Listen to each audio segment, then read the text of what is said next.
गोधरा में हूँ। गोधरा का ये एक गरीब बस्ती का इलाका है जहाँ पे करीब 80 बच्चे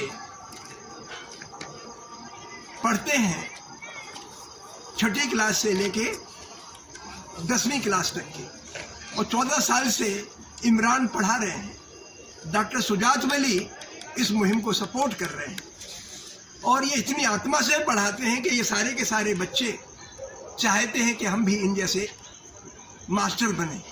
किसी ने ख्वाहिश जाहिर नहीं की, कुछ लोगों ने की होगी कि हमें इंजीनियर बनना है, डॉक्टर बनना है।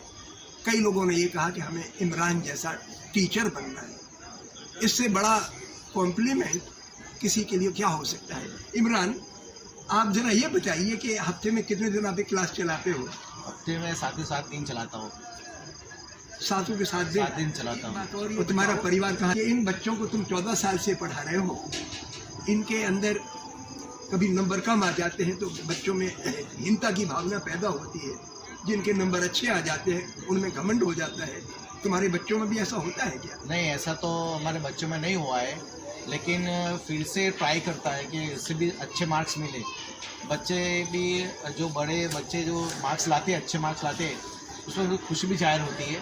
लेकिन कभी भी बच्चों के साथ ऐसा भेदभाव नहीं हुआ कि इसका कम मार्क्स आया है, इसका ज़्यादा मार्क्स आया है। ऐसा कोई बच्चे में नहीं हुआ है। बहुत अच्छा। और ये इतना करते हैं कि यहाँ पे गमी हो जाए, किसी की मौत हो जाए, उस परिवार में जाते हैं, इन बच्चों के साथ बैठ के उनकी प्लेट में खाना खाते हैं। इस तरीके से इन्होंने अपनी आत्मा को बच्चों की आत्मा से जोड़ लिया। कोई ख्वाहिश नहीं इनकी कि ये बच्चे हिंदू हैं कि मुसलमान हैं, मुसलमान बने कि हिंदू बने, कुछ नहीं। उनने कहा कि आप तो मुसलमान और हिंदू सबसे ऊंचे हो क्योंकि इंसान हो। लड़के लड़की में भी कोई फर्क नहीं करते। तो ये तो बहुत बड़ी बात है भाई कि आपने जो हमारे बुजुर्गों ने हमें सिखाया कि भेदभाव मत करो, तुम उसको प्रैक्टिस में ज़िंदगी में उतार रहे हो। इमरान, ये तो मेरे से आधी उम्र के हैं, लेकिन मतलब ये चाहे तो इनकी कहीं भी नौकरी लग जाए, लेकिन ये यहाँ टिके हुए हैं ताकि इन बच्चों को आत्मविश्वास पैदा कर सकें और समाज में एक इनकलाब पैदा कर सकें। जो काम ज्योतिबा फुले और सावित्रीबाई फुले ने किया, उसमें हमको आगे बढ़ा रहे हैं। मुझे बेहद खुशी है। एक बात और बताओ कि ये बच्चे 10वीं के बाद जब पास हो जाते हैं तो आपसे संपर्क रखते हैं क्या? बिल्कुल रखते हैं, और जब तक कॉलेज उसकी पूरी नहीं हो जाती है, ग्रेजुएशन नहीं होता, तब तक मेरे साथ संपर्क में रहते हैं। क्या लेना है क्या नहीं लेना है वो मेरे पास संपर्क करता है। अगर जो लेना है उसके साथ भी मैं उसके पास संपर्क करके उसके कॉलेज में दाखिला दिलाता हूँ, और उसका जब तक वो पास नहीं होता तब तक उसका मैं संपर्क में रहता हूँ, उसको पास कराने की मेहनत करता हूँ। आज कई बच्चे कॉलेज के अंदर पढ़ रहे हैं, कई इंजीनियर बन रहे हैं, कोई BA कर रहा है, कोई BSc कर रहा है, ऐसा बच्चे कर रहा है, और लगातार मेरे संपर्क में बच्चे हैं। अच्छा, तो एक अब 2 शिफ्ट में क्लास चलाते हो, ये आफ्टर स्कूल क्लास है, तो कब प्राइमरी के बच्चे कब से कब तक पढ़ते हैं और छठी से लेकर 10वीं तक के बच्चे कितने बजे आते हैं? यहाँ पर बच्चे शाम को 6 बजे आते हैं। कक्षा 1 से 5 तक के बच्चे आते हैं। उसमें तकरीबन 70 बच्चे हैं, यानी कि 70 बच्चे पढ़ते हैं यहाँ पर।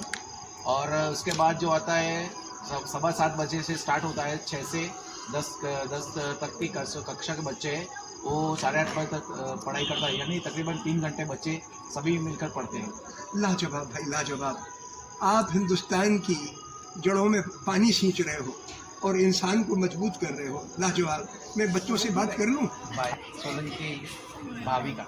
भाविका, बहुत अच्छा। कौन सी क्लास में पढ़ती हो? 7वीं में। तुम रोज आती हो पढ़ने बेटा? क्योंकि मैं कई जगह पढ़ाता था तो बच्चे, अगर मैं तो रोज नहीं पढ़ाता था, मैं तो हफ्ते में सिर्फ 1 दिन जाता था पढ़ाने, इतवार के दिन या शनिचर के दिन दिल्ली में। लेकिन जब मैं जाता था पढ़ाने तो एक बार 80 बच्चे आ गए, अगली बार भी 80 आएंगे, लेकिन उन पुराने 80 में से 40 नहीं आएंगे, नए 40 आ जाएंगे। तो कंटिन्यूटी नहीं रहती थी। तुम रोज आती हो पढ़ने, और तुम्हारी जान पहचान की जो लड़कियाँ भी रोज आती हैं पढ़ने। और कौन से स्कूल में पढ़ती है बेटा? कन्याशाला। और तुम्हारे स्कूल में फीस लगती है क्या? फीस नहीं लगती। वजीफा